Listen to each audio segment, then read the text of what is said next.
I'd like to emphasise that the channel is all about teaching and coaching this wonderful game of snooker. It's not about my own personal ability. Having said that, let's relate it to other sports. For instance, you would not go to a non-swimmer to teach you how to swim. You wouldn't come to me to teach you how to play the game of golf. You'd probably go to the local professional. When it comes to teaching snooker, the coach really needs to have reached a reasonable standard within the game. Otherwise, how can he know the problems associated with playing the game? So it's important that whoever's going to teach you the game knows a little bit about it and can play it to a certain level. Here I've set up a little practice. Quite honestly, I watched Ronnie doing in preparing for a tournament. Wonderful little bit of practice. And let's be honest, this game's all about repetition. Repetition, repetition, right? Repeating everything all the time. And here is a shot that will crop up time and time again in the game of snooker. I've got the black on its spot, the white midway between the cushion and the black, parallel with this cushion. May not look as though it's parallel because of the perspective of the camera, but I can assure you it is. I've got all 21 balls, and what I'm going to do is see what percentage I can get of these 21 balls. Now it's quite an easy shot for me to just trickle the black in, but I want a little bit more than that. So I'm going to play it with a little bit of pace and vary what I'm doing with the cue ball. Okay. So here all I'm doing is centre ball striking to pot the black, straight up and down. There will be no side, no right hand side, no left hand side, just centre ball striking. Now what I've got to do is select my line of aim. There will be two lines, one from the pocket through the black. There will be another one from the cue ball to the black. Yes, there will be a point on that black that is furthest away from the pocket. And if I can make the cue ball hit that point, then the black will go in the pocket. But how can I aim for a point on a round object? It does not make sense. From here, what I do here, if I place that yellow in that position, I've made up a plant. And if I can replace the yellow with the cue ball, then what I'm doing, I will hit the black in the right position and the black will go in the pocket. This is what we know as the ghost ball theory. I've talked about that in other videos. Please have a look at it. So here now, I'm selecting my line of aim. Centre ball striking, remember. And then from there, I just do my pre-shot routine and get through the ball.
My first miss. I certainly don't want to repeat that.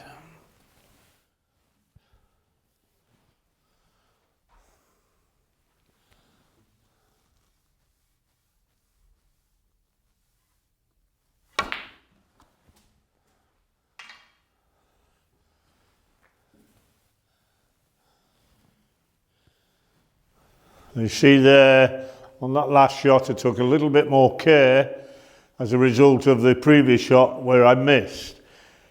Sort of shutting the stable door after the horse was bolted. Probably I should have took a little bit more care on that shot. But lesson learnt, here we go.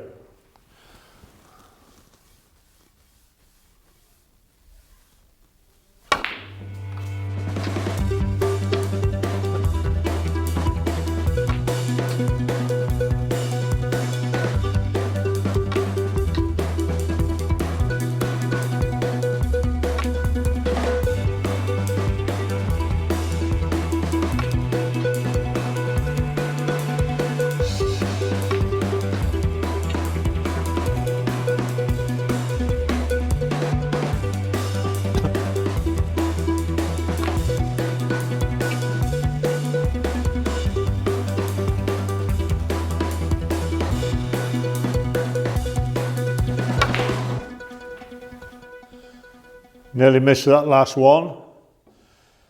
So there I've got 20 out of 21.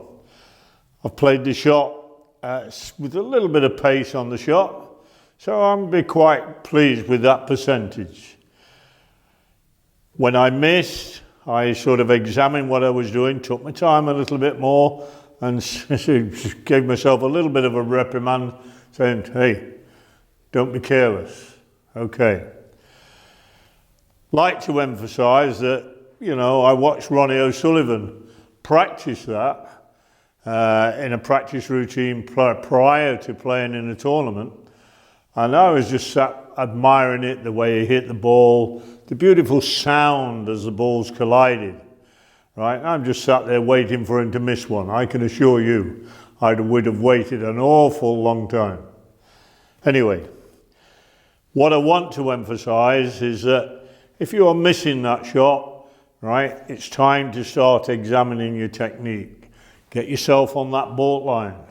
Remember, there's only one thing got on that cue, get hold of that cue. It's this hand.